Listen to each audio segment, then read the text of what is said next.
£39 million. Stolen in just 69 days. The weapon?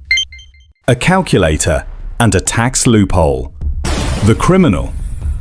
A 30-year-old businessman in a Savile Row suit who walked into a Rolls-Royce dealership with £350,000 in cash. Stolen just 72 hours earlier. No guns.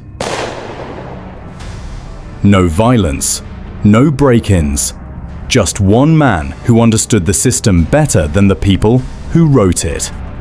This is the story of how Sandeep Singh Dosanjh became one of Britain's most successful financial criminals, and why nobody saw it coming. London, 2008. Across Europe, governments are facing a growing problem. Climate change is accelerating. Carbon emissions are rising. Pressure is building for action. The European Union responds with an ambitious idea: turn pollution itself into a tradable commodity. The EU Emissions Trading Scheme is launched. The logic is simple. Every company is given a carbon allowance, a legal limit on how much CO2 it can emit. If a company pollutes less than its allowance, it can sell the unused portion. If it needs more, it must buy extra credits. Pollution becomes a market. Within months, carbon credits are traded like oil, gold, or currency. Prices move constantly. Traders speculate. Profits are made on tiny fluctuations. But carbon credits have one unique feature. They are not physical. No certificates, no containers, no shipments. They exist only as digital entries, numbers inside an EU registry representing permission to pollute. And that is where the tax system comes in. Like most cross-border transactions inside the EU, carbon credit trades are subject to value-added tax. The system works like this. A company in France sells carbon credits to a company in the UK. VAT is charged. The UK company pays it. Later, that UK company claims the VAT back from the British government as a legitimate business expense. Normally, the French company then passes the VAT it collected to the French tax authority. But there is a delay. Weeks, sometimes months. And here is the fatal flaw. What if the French company collects the VAT and then disappears before paying it? The UK company still receives its VAT refund from HM Revenue and Customs. France never receives the original payment. The VAT simply vanishes into the gap between two tax systems.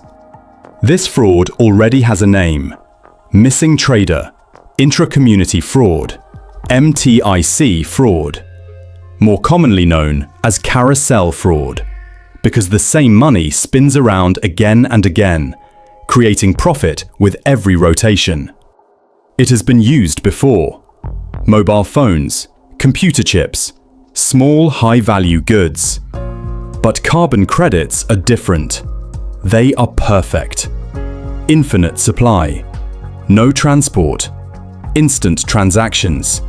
Massive sums. And in September 2008, one man realizes exactly how perfect they are. Sandeep Singh Dosanjh is 30 years old. He is not a career criminal hiding in the shadows. He is a legitimate businessman. He owns multiple companies. He understands corporate structures, compliance, paperwork, and banking systems. He lives in Bayswater, one of London's most expensive neighbourhoods. He drives a Bentley. He wears Savile Row suits. He looks exactly like what he claims to be, a successful entrepreneur. But success is not enough. Dosanjh wants scale. When he studies the carbon market and the VAT rules, he reaches one clear conclusion. This loophole can be exploited faster, cleaner, and on a much larger scale than anything before it. And he believes he can do it better than anyone else. September 2008. DOS begins constructing the framework for what will become the largest VAT fraud Britain has ever seen. First, he creates companies. Not fake ones, not offshore shells, proper UK-registered firms, real addresses, British bank accounts, correct documentation. Everything is clean, professional, legitimate on paper. Then he needs partners, people he trusts, people who won't panic when millions begin moving through accounts. He recruits two men, Ranjot Singh Chahal, 35, Navdeep Singh Gill, 31. Both have business experience, both understand finance, both see the opportunity immediately. Roles are divided. DOS controls strategy and structure. Chahal manages UK operations. Gill handles transactions, paperwork, and coordination. Each company has a purpose. Each transaction has a role. This is not chaos. It is a system. They wait for the right moment. Late 2008 delivers it. The financial crisis has destabilized markets. Carbon prices fluctuate wildly. Volume increases. Oversight weakens. Perfect conditions. October 2008. Everything is ready. The first purchase is made. £2 million worth of carbon credits from a European supplier. The credits are real. The paperwork is perfect. The transaction is legal. Then the rotation begins. Company A, controlled by DOS, buys the credits VAT-free because it is a cross-border trade. Company A immediately sells those same credits to Company B, also controlled by DOS, inside the UK. This sale includes 20% VAT. So, if the credits cost £1 million, Company B pays £1.2 million. That extra £200,000 is VAT that Company A is supposed to send to the government. Next step. Company B sells the credits to a legitimate British company, a real business that actually needs carbon credits. Company B charges VAT again. Then Company B files a VAT return. It claims that it paid £200,000 in VAT to Company A and is therefore entitled to a refund. HM Revenue and Customs processes the claim. £200,000 is paid out. But Company A never sends its VAT payment. Weeks later, Company A closes. The money is gone. The government has paid out VAT it never received. One rotation creates £200,000. DOS repeats it. Again and again and again.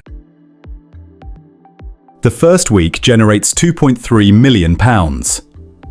Week 2, £4.1 million.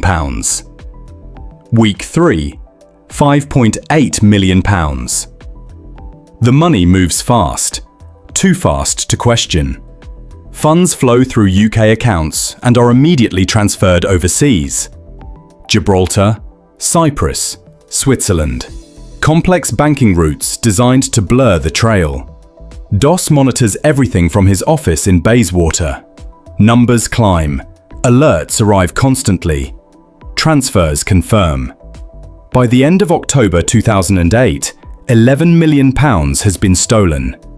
No alarms, no investigations, no suspicion. HMRC sees only legitimate businesses operating inside a volatile carbon market. November 2008. DOS trades in his Bentley. Not for an upgrade, for a statement.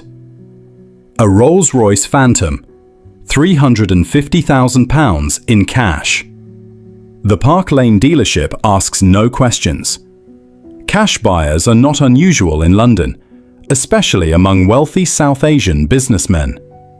Discretion is part of the service. The finance manager counts the notes twice. Bundles still wrapped by the bank. Everything checks out. Doss signs the paperwork with a Mont Blanc pen. The keys are handed over. The Phantom glides through Mayfair in near silence. But the Bentley no longer matches his life. The Phantom demands more. He finds it on Gloucester Terrace, a £1 million townhouse, high ceilings, Victorian architecture, marble floors, the appearance of inherited wealth. Doss offers the full asking price.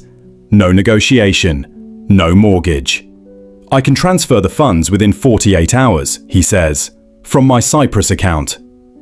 Cyprus explains everything without explaining anything. The sale completes in 3 weeks. £1 million transferred. No complications. By Christmas 2008, Doss has moved in. To his neighbours, he looks like a hedge fund manager or tech entrepreneur. He reinforces the image carefully. Private clubs, charity events, luxury watches. Everything looks legitimate because it looks normal. What no one realises is that the house, the car, the lifestyle, all of it is funded by money taken from public services, from hospitals, from schools, from infrastructure. But in November 2008, no one knows. And no one is watching. December 2008. By now, the operation has moved beyond cleverness. It has become industrial. The money no longer arrives in surprising bursts. It arrives constantly. Every day brings new transfers, new invoices, new VAT claims. The fraud has momentum, and momentum is dangerous because it creates confidence. Doss feels untouchable. December alone generates another £13 million in fraudulent VAT refunds. One transaction stands out even among these numbers. A single invoice. One sale of carbon credits worth more than €8 million. Later, Judge Peter Tester will remark that this amount is more than most people earn in an entire lifetime. For Doss, it is just another afternoon. Chahal tracks everything on spreadsheets. Rows and columns fill with figures. Dozens of companies, hundreds of transactions. Millions moving through accounts like water through pipes. The complexity is their shield. With so many trades happening every day in the carbon market, nothing appears unusual on its own. One large transaction disappears among thousands of legitimate ones. But complexity is also a weakness, because patterns always emerge. Christmas week 2008. Inside HM Revenue and Customs, a fraud analyst reviews routine VAT claims. She has seen thousands. Most follow predictable patterns. Some are large, some are small. One claim stops her. A company registered only 3 months earlier has requested £4.2 million in VAT refunds. Its declared business activity, carbon credit trading. On paper, everything looks correct. Invoices are valid, documentation is complete. Nothing is technically wrong. But something feels off. It is not evidence, it is instinct. The analyst flags the company for review. Not urgent, not an investigation, just a marker. At this stage, Doss has no idea. The system moves slowly. Bureaucracy creates delay. January 2009 begins exactly as December ended, with money. By January, the total stolen amount has reached £35 million. Doss wants more. New companies are registered. New accounts are opened. The machine expands. Chahal, however, feels uneasy. Over coffee in Mayfair, he raises the concern. "We should slow down," he says. "We've made enough." Doss dismisses it. "1 more month," he replies. "We hit 50 million and stop." It is the oldest mistake in crime, the belief that control still exists, the assumption that stopping is easy. They never reach 50 million. February 3rd, 2009, 6:47 a.m. The doorbell at Doss's Gloucester Terrace townhouse rings repeatedly. Aggressive, insistent. This is not a delivery. Doss opens the door wearing a bathrobe. 6 investigators from HM Revenue and Customs stand outside, 3 police officers with them. 2 hold battering rams, prepared to force entry if necessary. Sandeep Singh Dosanjh, one officer says, "We have a warrant to search these premises." They move fast. Computers are seized, filing cabinets emptied, documents boxed and labelled, bank statements photographed, hard drives unplugged. At the same moment, identical scenes unfold elsewhere in London. Chahal's home in Southall, Jill's residence in Slough. By 9 o'clock, all 3 men are in custody. By noon, investigators begin examining what they have collected. What they find is not hidden, it is organized. The computers tell the story clearly. Spreadsheets tracking VAT claims, emails coordinating transactions, bank records showing funds moving overseas. Everything is documented. The men never expected to be caught. They believed the system was too slow, too fragmented, too bureaucratic. Within days, investigators reconstruct the entire operation. September 2008, first fraudulent trades. October 2008, £11 million stolen.